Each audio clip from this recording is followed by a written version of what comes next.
Just to give a bit more context, last year she went through a severe depression after her sister tragically took her own life. It was, understandably, one of the darkest periods of her life, and I did everything I could to support her. I stayed by her side, listened when she needed to talk, held her when she cried, took over the household stuff when she couldn't get out of bed. It was brutal for her and heavy on me, but I loved her, and when you love someone, you stand by them. Then about 2 months ago, I think it was early February, she had something like a nervous breakdown at work. She works as a CNA in pediatrics, and she sees some pretty heartbreaking stuff involving kids. That pressure, mixed with her grief, just became too much. After that breakdown, she enrolled in an intensive outpatient program, IOP, for 12 weeks and also kept seeing her personal therapist. I was unemployed at the time. I had just been let go, but I got a decent severance package, so I was able to stay home for a while. That ended up being a bit of a silver lining because it meant I could spend more time with her and help support her emotionally through the program. Honestly, I thought we were getting stronger. Spending so much time together, cooking, talking, even just watching dumb TV shows, it felt like we were reconnecting. And I thought things were going well, like we were getting through the worst. Fast forward a few weeks. I went back to work. Around that same time, she was wrapping up her last week of the IOP. The weekend right after that, I left town to attend a bachelor party, nothing crazy, just a getaway with some friends. I left on a Friday, and that night, she went out with some friends she had made during the IOP to celebrate their last day in the program. Then, Saturday night, I got a message from her while I was still at the bachelor party. It was late, and the message read something like, "I did something bad." My stomach dropped instantly. I stepped away from the group, and she admitted that she had hooked up with someone the night before. I was absolutely crushed. There I was, out of town, surrounded by friends, and suddenly I felt like I was the only person on earth. I drank a lot that night to try to numb the shock, but instead of getting numb, I got emotional. I cried. I ended up having a long, difficult conversation with one of my best friends, just trying to make sense of what she had told me. When I got back home on Sunday, I found her already waiting, clearly devastated. She'd been texting me throughout the day saying how ashamed and sorry she was, that she regretted everything, that she felt like she had completely destroyed us. She told me she had been drinking heavily that night and also took acid and smoked weed, so she wasn't thinking straight. She said she felt like I'd been ignoring her lately, emotionally distant, that she'd missed feeling wanted, that she liked how the guy gave her attention and made her feel special.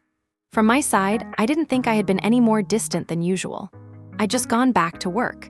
I was exhausted, trying to readjust and still supporting her, just in a less intense way than when I was home 24/7.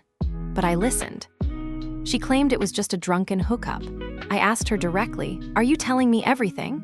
She looked me in the eyes and said yes, that it was just kissing, that nothing more happened, that the guy groped her chest a bit while they were making out, but that was it. I felt betrayed, but at the same time, I saw how broken she looked. She told me right away, she seemed genuinely remorseful, and I still loved her, so I decided to give it a second chance. Over the next 2 weeks, we worked on rebuilding. We cried, we talked, we cuddled, we had sex. It felt like we were slowly piecing things back together. I thought, maybe this was a horrible mistake that could be a turning point, one of those awful but transformational moments in a relationship. I was even starting to feel hopeful again. And then last night happened. Obviously, this completely destroyed me. It's not just the fact that she slept with another guy, which would already be soul-crushing on its own, but the fact that she lied to me about it. And not just a small lie. This was a lie she carried for 2 whole weeks, during which we hugged, laughed, slept in the same bed, made love. During which I truly started to believe, just maybe, we could rebuild things. And what hits even harder is that she only told me now because she saw a wart. In other words, if she hadn't seen that sign of a possible STD, she probably never would have confessed. She says she didn't want to tell me the full truth at first because she didn't want to cause me more pain. And look, I get the impulse to protect someone from more hurt, I really do. But that doesn't change the fact that she chose to protect herself from the consequences of her actions. She made a decision for both of us, without my consent, to live in a lie. I'm just heartbroken, sad, and angry that she betrayed my trust like this. I look at her, and I still see someone I love. but I also see someone who deliberately deceived me when I was at my most vulnerable. Someone who made choices that put our health, our history, our entire relationship at risk. Since she told me, I haven't been able to sleep. I lay in bed staring at the ceiling, replaying every conversation, every hug, every laugh from the last 2 weeks when I thought we were healing. And then it hits me, it was all a lie. I was living in a fantasy she was creating to keep me calm while the truth was rotting underneath. And then there's the practical side of the fallout. We live together. We have a dog and a cat together. Our lives are tangled in every way imaginable. This isn't just an emotional breakup, it would be a logistical, financial, and emotional upheaval. And what makes it even harder, I was planning to propose this year. I had imagined how I'd do it. I talked to a friend about ring ideas. I was serious. And now I'm questioning everything. Was any of it real? Or has it all just been a fragile illusion that shattered the moment temptation entered the room? Because the truth is, our time together overall was beautiful. Even with all the hardship, the dark moments, the trauma, and the challenges, it was a love that felt real to me.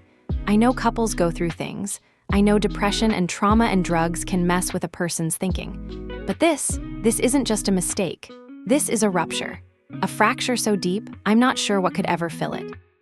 I'm really trying to see if there's any way to fix this, because heartbreakingly enough, I still love her. And that's what kills me the most. Because if I hated her, this would be easier. If I could just flip a switch and walk away, maybe I wouldn't feel this ache every time I look at her. But I don't hate her. I still feel connected.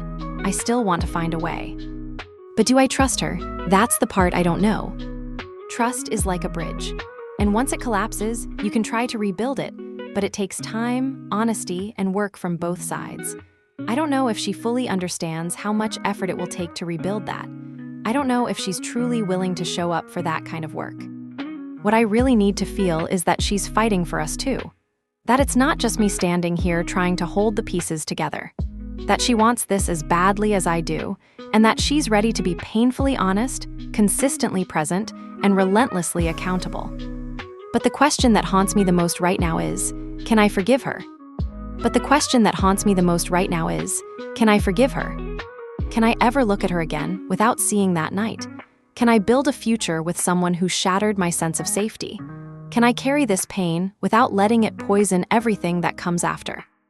Or is the most loving thing I can do for myself to walk away? I don't know. I'm stuck in this space between love and rage, between memory and truth, between what we had and what we lost. But I needed to say this, to write it down. Because sometimes, when you're drowning in all the noise, the only way to breathe is to let it out, even if no one hears it.